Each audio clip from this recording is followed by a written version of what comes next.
di Pengadilan Negeri Jakarta Pusat. Yang kedua, aspek ketatausahaanegaraan.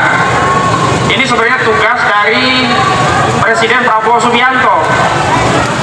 Semestinya Presiden selaku badan atau pejabat tata usaha negara tertinggi yang membawai badan atau pejabat TUN yang ada di bawahnya harus segera mengambil keputusan. Yang pertama, mencabut status PSN PIK 2 karena bermasalah sekali.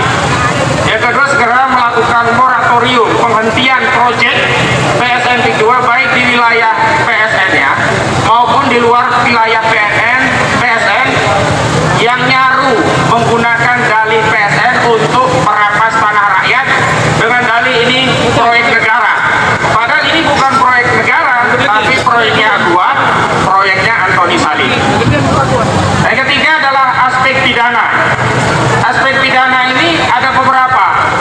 Pertama, tipidum, tindak pidana umum. Yang kedua, tipidsus, tindak pidana khusus. Saya awali dari tindak pidana umum.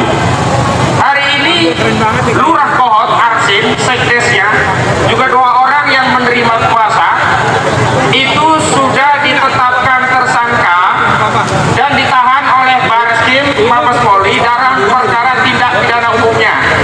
Apa tindak pidana umumnya?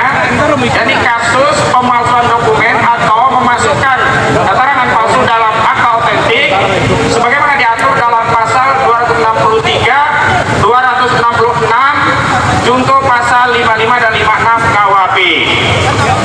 Tapi kita mau bicara bukan hanya sertifikat laut, tapi juga ada kejahatan pagar laut.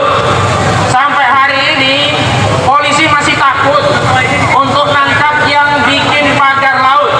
Yang bikin sertifikat laut sudah ditangkap oleh polisi. Yang bikin pagar laut ya 30,16 km sampai hari ini tidak pernah disenggol oleh polisi. Padahal sudah masuk data ke Bareskrim Mabes Polri, laporan dari LBH Muhammadiyah, nama-nama Mandor Mehmet, pelaksana proyek pagar laut. Atau yang kedua, Encun alias Gojali yang mendanai pagar laut.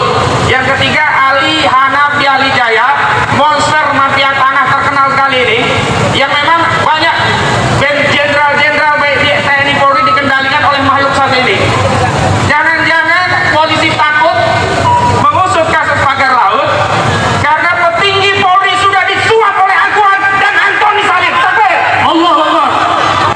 Jadi jangan hanya berani sama Lurah Kohot, Kades Kohot yang cembre diciduk, yang gede gak berani. Harusnya kalau konstruksi hukumnya sertifikat laut yang ada di dasar laut saja sudah diungkap, pagar laut yang ngecogrok yang 30,16 km yang sudah mengorbankan TNI AL untuk mencabutnya, kok nggak ada satupun yang ditersangkakan Pak Polisi? Takut apa takut Pak Polisi? Takut atau takut Pak Polisi? Kalau takut saya ajak yuk kita berani. Kenapa? Karena Republik ini Pak Polisi, negara ini hakikatnya bukan diwariskan oleh bapak pendiri bangsa kita, tapi kita mendapat amanah dari generasi setelahnya, anak cucu kita, agar apa? Ada negara yang namanya NKRI sampai kepada generasi anak cucu kita. Jangan sampai hari ini NKRI sampai ke anak cucu kita sudah menjadi NKRA, Negara Kesatuan Republik Aguan, Negara Kesatuan Republik Antoni Salim. Kenapa? Karena kedaulatan tanah laut kita sudah dikendalikan oleh oligarki Aguan dan Antoni Salim. Takbir. Jadi saya ajak Pak Polisi berani untuk memperjuangkan kedaulatan negara kita dan masa depan anak cucu kita yang di sana ada putra-putra kita yang kelak akan menjadi polisi. Takbir. Ada putra-putra kita yang kelak akan menjadi tentara. Takbir. Ada putra-putra kita yang kelak akan menjadi pejabat-pejabat. Takbir. Dan ada generasi selanjutnya rakyat Republik ini yang akan makan dari bumi Indonesia yang hari ini dirampas oleh Aguan dan Antoni Salim. Takbir. Selanjutnya, karena ini di depan KPK, sebenarnya ada 2 tindak pidana khusus. Satu, tindak pidana lingkungan terkait pagar laut. Pagar laut itu harusnya bisa disidik dengan pasal 98 Undang-Undang Nomor 32 Tahun 2009. Ancaman pidananya minimum 3 tahun, maksimum 10 10 tahun, dendanya minimum 3 miliar sampai maksimum 10 miliar. Ini sanksinya kumulatif, bukan hanya pidana penjara, tapi penjara dan denda 3 tahun sampai 10 tahun, 3 miliar sampai 10 miliar. Kenapa KKP hanya ngurusin denda 18 juta per kilometer? Kemana KKP? Dan sampai hari ini denda 18 juta itu belum pernah dibayar karena KKP, polisi sampai hari belum menemukan siapa pemagar laut. Padahal di Kabupaten Tangerang yang ramainya belakangan, pemagarnya udah ketahuan, dihukum untuk nyabut sendiri. Lah di Tangerang kok nggak ketahuan? Kok harus TNI AL yang nyabut? Ini negara apakah sudah kalah dengan Aguan dan Antoni Salim? Tapi Allah, tindak pidana khusus yang kedua adalah tindak pidana korupsi. Mohon maaf, jaksa udah nyerah.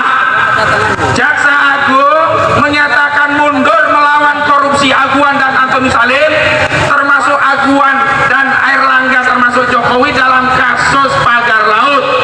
Kenapa? Katanya kejaksaan sudah punya moratorium dengan KPK dan Polri. Kalau ada perkara yang beririsan, mereka mundur dan menyerahkan kepada Bareskrim. Pertanyaannya, yang ditangani Bareskrim itu oleh Direktur Tindak Pidana Umum, enggak ngaruh dengan tindak pidana khusus. Semestinya Bareskrim ya menindaklanjuti 326 pasal 5556 KUHP jalan. Kejaksaan Agung tetap jalan dengan pasal tipikor. Oh, dalilnya kan kalau nanti ada suap gratifikasi bisa melalui pengembangan tindak pidana umum. Enggak benar juga. Kenapa? Karena dugaan pidananya bukan pasal 12B Undang-Undang Tipikor 3199, tapi ada dugaan tindak pidana penyalahgunaan wewenang atau perbuatan melawan hukum yang merugikan keuangan negara, menguntungkan diri sendiri, orang lain, atau korporasinya Aguan dan Antoni Salim. Takbir. Jadi ada pasal 2, pasal 3 yang dilanggar. Kerugiannya di mana? Laut itu milik kita yang ngelola negara. Mau diambil Aguan dan Antoni Salim, ini rugi atau untung? Rugi atau rugi? Siapa yang bisa mendefinisikan laut kita diambil korporasi itu sebagai keuntungan negara? Gampang, tinggal diaudit. Oh ya, dikit lagi. Yang kedua,